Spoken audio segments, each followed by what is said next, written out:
Shalom, bien-aimés dans le Seigneur, nous sommes dans la joie de nous retrouver pour notre méditation quotidienne au pied du Grand Roi. Nous sommes le jeudi 14 décembre 2023 et nous vous saluons au nom de notre Seigneur et Sauveur Jésus-Christ. Pour notre méditation de ce jour, nous allons lire un texte dans les psaumes. Psaume 95, verset 6. Psaume 95, verset 6, nous lisons dans deux versions. Dans lui second, il est écrit « Venez, prosternons-nous et humilions-nous, fléchissons le genou devant l'Éternel, notre Créateur. » Et dans Bible du Semeur, il est écrit « Venez et prosternons-nous, ployons le genou devant l'Éternel qui nous a créés. » Devant l'Éternel. Devant l'Éternel, tel est le thème de notre méditation de ce jeudi 14 décembre 2023. Bien-aimés dans le Seigneur, nous adoptons différentes attitudes en différentes circonstances et devant différentes personnes que nous rencontrons, que nous connaissons. La connaissance de la personne influence le comportement à adopter. Et le comportement adopté peut nous être favorable ou défavorable selon la personne concernée. Voilà pourquoi il est impérieux de connaître là où les personnes devant qui nous nous retrouvons pour avoir une attitude adéquate. Devant l'Éternel, notre comportement doit être conséquent. Tout dépend de la connaissance que nous avons de l'Éternel, de Dieu. L'Éternel est le Dieu créateur de qui nous venons et à qui nous devons tout et vers qui nous allons. Il n'est pas visible physiquement, mais il est présent partout. Et cette attitude présentée dans le texte du jour devrait donc être une attitude permanente, un comportement permanent pour tout celui qui croit. Voyons cette attitude et ses conséquences. Première chose, première leçon, prosternons-nous. Le psalmiste dit « Venez, prosternons-nous ».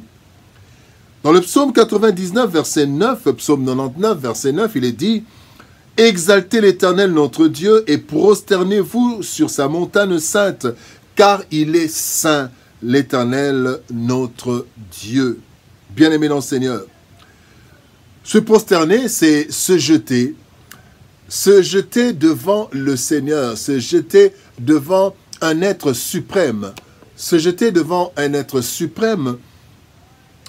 Et parfois les mots, bien-aimés, parfois les mots ne sont pas assez forts pour exprimer le fond de notre cœur, le fond de nos pensées. Cette position d'être prosterné, donc être face contre terre devant l'être suprême, cette position révèle la considération de la haute et totale sainteté de Dieu par rapport à notre être impur, mais pourtant aimé de Dieu. Deux versets expriment ces extrêmes. Dans Ésaïe, chapitre 6, au verset 3, Ésaïe dit « Ils criaient l'un à l'autre, « Saint, Saint, Saint, le Seigneur de l'univers, sa gloire remplit toute la terre. » Et là, Ésaïe parle de la totale sainteté de Dieu. Le Père est saint, le Fils est saint, le Saint-Esprit est saint. Voilà pourquoi nous disons souvent 3 fois saint. En fait, c'est totalement saint. L'Éternel est totalement saint. Et au verset 5, nous avons maintenant, à l'opposé, Ésaïe, voyant la gloire de Dieu, s'écrie « Malheur à moi, je suis perdu, car je suis un homme dont les lèvres sont impures. J'habite au milieu d'un peuple dont les lèvres sont impures. Et mes yeux ont vu le roi, l'Éternel des armées. » Bien-aimés dans le Seigneur, lorsque nous sommes conscients de ce grand écart de sainteté entre l'Éternel et nous, pécheurs, notre attitude est de nous prosterner devant l'Éternel parce que nous ne pouvons même pas oser le regarder, le voir. Nous sommes prosternés devant l'Éternel, n'étant pas dignes en nous-mêmes de regarder la gloire de Dieu. Cette position devrait partir du cœur et non être une simple position physique qui parfois peut être hypocrite. La deuxième attitude, deuxième élément d'attitude, c'est humilions-nous. Venez, prosternons-nous, humilions-nous. Ici, c'est une attitude d'abaissement. 1 Pierre chapitre 5, verset 6 nous dit « Humiliez-vous donc sous la puissante main de Dieu, afin qu'il vous élève au temps convenable. » 1 Corinthiens chapitre 4, verset 7 devrait nous interpeller en permanence pour nous rendre humbles devant le Seigneur et même devant les humains. En effet, Paul déclare de la part du Seigneur, 1 Corinthiens 4, 7, « Qui te rend supérieur aux autres ? Tout ce que tu as, c'est Dieu qui te l'a donné. N'est-ce pas? Et si tu l'as reçu, pourquoi te vanter comme si tu ne l'avais pas reçu? » Nos efforts, nos relations, nos capacités, etc. ne sont pas à la base de notre réussite, ne sont pas à la base de ce que nous avons, mais plutôt les temps et les circonstances ont permis cela, selon Ecclésiaste chapitre 9, verset 11, qui nous dit que nous dépendons tous des temps et des circonstances. Les plus intelligents à l'école ne sont pas ceux qui ont le plus réussi. Bien-aimés, nous sommes nés sans rien et nous partirons sans rien. Cette conscience nous pousse à nous humilier devant Dieu, qui a fait de nous ce que nous sommes et qui nous garde en vie par sa propre et souveraine volonté. Celui qui s'humilie devant Dieu reconnaît qu'il ne vaut rien de lui-même face à Dieu et aura de la considération aussi pour tous les êtres humains. Troisième attitude, troisième comportement, c'est fléchissons les genoux. Éphésiens chapitre 3, verset 14 nous dit « À cause de cela, je fléchis les genoux devant le Père. » Paul se rend compte qu'il y a des choses que les chrétiens devaient savoir, que seul Dieu pouvait en fait conduire.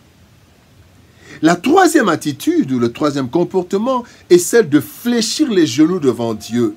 Cette attitude exprime nos capacités limitées, qui nous oblige à recourir à Dieu en toutes circonstances, en toutes choses, car Dieu dit lui-même dans le psaume 127, verset 1er, « Si l'Éternel ne bâtit la maison, ceux qui la bâtissent travaillent en vain. Si l'Éternel ne garde la ville, ceux qui la gardent veillent en vain. » Et Jésus-Christ, parlant à ses disciples, dit dans Jean chapitre 15, verset 5, « Sans moi, vous ne pouvez rien faire. » Celui qui est conscient de sa dépendance de Dieu, de notre dépendance de Dieu, fléchit ses genoux en toute occasion, même s'il croit être capable d'exécuter sa mission, car les temps et les circonstances peuvent s'opposer à notre travail et nous faire échouer.